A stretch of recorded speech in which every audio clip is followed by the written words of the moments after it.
my dear friend, retired Lieutenant Randy Sutton. Will you tell everybody a little bit about what you do, and since you retired, and a little bit about being on the police force, and share a little bit with everybody. Sure. So I was a cop for a total of 34 years, 10 years in the state of New Jersey, in Princeton, where the university is, and then 24 years with Las Vegas Metro PD, and I retired as a lieutenant. But I did a lot of other things along the way. We don't want to talk about that. We don't want to talk about that? So I want to talk about that. Talk about that and talk about how we met. We met through mutual friends, and you never know where contacts are going to go. The strangest relationships come from just out of the blue, and people that we know. And of course, if you know good people, people that are quality, and they like to share. They share friendships, they share relationships, and you and I met through a mutual friend who is one of those people that is the relationship coordinator of the world. This guy knows everybody and loves to introduce people of like mind. Yeah. And so that's how we met, and we've been smoking cigars and drinking whiskey ever since. Yeah. By the way, we're sitting here with two other berries just walked in. I want you guys. There we go. Barry and Barry. Barry and Barry. Yeah. So we're sitting here. So tell everybody a little bit about your foundation and what your goals are right now. Well, the Wounded Blue is a 501c3 national charity that I founded almost 5 years ago now. We launched in May of 2019. And it is the national assistance and support organization for injured and disabled law enforcement officers. Being a retired cop and having actually become disabled in the line of duty myself, and then having experienced the way you're treated once you are no longer of use to your department, I discovered some very heartbreaking things, and that is that if you're no longer of use, they just abandon you. Mm-hmm. And so through that, I found that this was a national issue, that police officers were actually taking their own lives because of the way they were being treated by their departments once they were injured, either physically or emotionally and psychologically. And there was no national resource, so we created it. Now I have a team all across the country, and my entire team is made up of cops who have been shot or stabbed or beaten or run over. Everybody's been screwed up and everybody's been screwed over, and yet they continue to serve. Some are blind, some are in wheelchairs, some are permanently disabled, some are still working, and yet they continue to serve.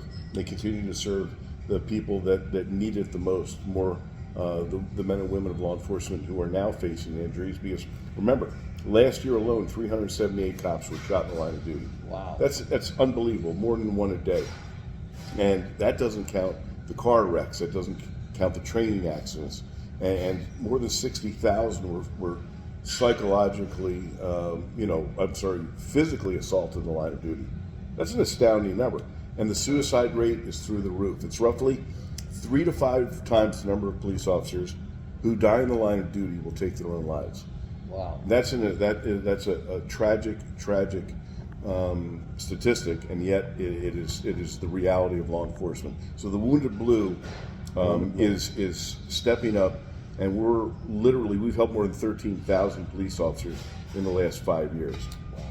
So these are about people that protect our homes, our rights, our civil rights, and also protecting our homes. When we call a police officer and they don't show up, but these gentlemen show up and perform the duties and made an oath to protect people. Is that correct?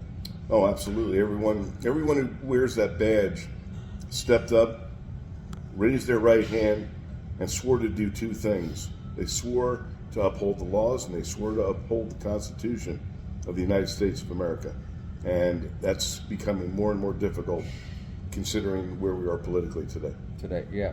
Well, give us an idea. How did you climb the ranks from up to lieutenant? Well, I worked my ass off. That's how.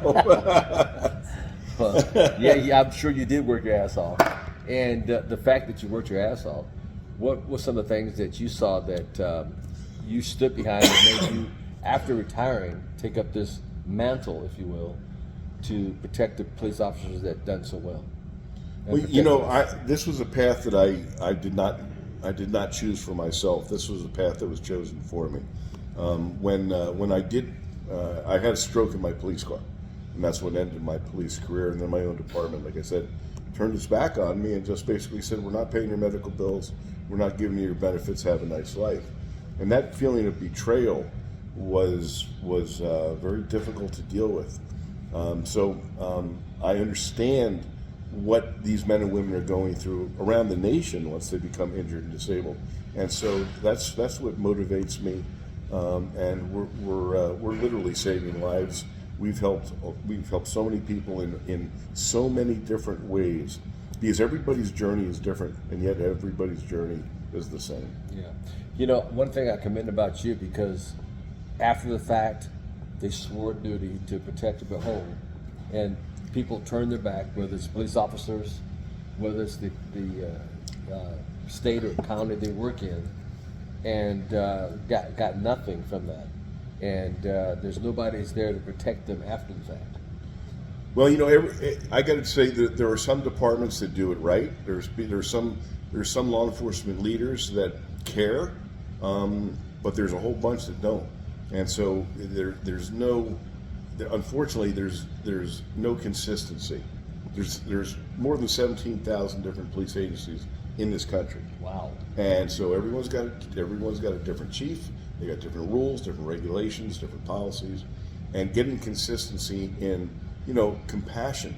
It's about empathy and compassion. When somebody is physically or emotionally injured in the line of duty, you exacerbate that injury if you don't treat them fairly and honestly and compassionately. And how do you teach compassion? You really can't. It has to be something that you encourage, not you can't teach.